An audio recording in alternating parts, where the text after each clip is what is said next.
একজন বোলার করলেন 4 over batting wicket. সেই 4 ওভার থেকে ব্যাটাররা একটা বাউন্ডারি কিংবা ওভার বাউন্ডারিও বের করতে পারলেন না। বৃহস্পতিবার রাতে লাহোরে মুস্তাফিজুর রহমান ছিলেন এতটাই দুর্দান্ত, দলের সবচাইতে ইকোনমিক্যাল বোলার। 4 ওভারে 19 রান, 1 উইকেট। দ্য ফিস যেন আরও একবার প্রমাণ করলেন তার সামর্থ্য। খুব স্বাভাবিকভাবেই অমন বোলিংয়ে মুস্তাফিজ হয়েছেন প্রশংসিত। ধারাভাষ্যকার রমিজ রাজার ভাষায় মুস্তাফিজের অভিজ্ঞতার গুরুত্ব।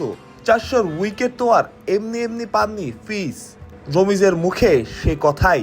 11 বছর ধরে মুস্তাফিজ খেলছেন। টি-20তে তার 400-র বেশি উইকেট। এতে বোঝা যায় তিনি কতটা মানসম্মত বোলার। শুধু মুস্তাফিজ না, সতীর্থ হারিস রফের মুখেও মুস্তাফিজের প্রশংসা। তার ভাষায় মুস্তাফিজ লাহোরের বোলিংকে শক্তিশালী বানিয়েছে।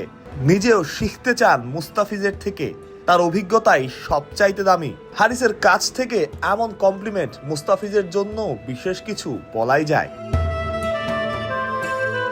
লাহোরে এর আগেও খেলেছেন মুস্তাফিজ। এবার নতুন করে ফেরা। প্রথম ম্যাচেই জয়ের দেখা ডিফেন্ডিং চ্যাম্পিয়নদের। হায়দ্রাবাদের বিপক্ষে জয় 69 রানে, যেখানে মুস্তাফিজ ছিলেন সেরাদের কাতারে। মুস্তাফিজুর রহমান পরীক্ষিত পারফর্মার, তাকে নিয়ে চিন্তা কমই ছিল। লাহোর পারভেজ হোসেন ইমনের ওপরও ভরসা রেখেছিল। ব্যাটিং উইকেট হাতে সময় ছিল।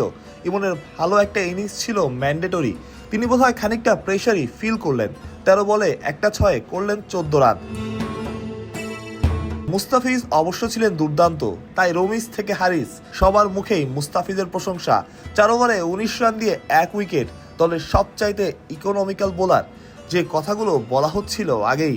লাহোরের পরের ম্যাচ 29 মার্চ, প্রতিপক্ষ করাচি কিংস। ম্যাচ শুরু হওয়ার কথা বাংলাদেশ সময় রাত 8টায়। মাহফুজ প্রত্যয়, বিডি ক্রিক টাইম।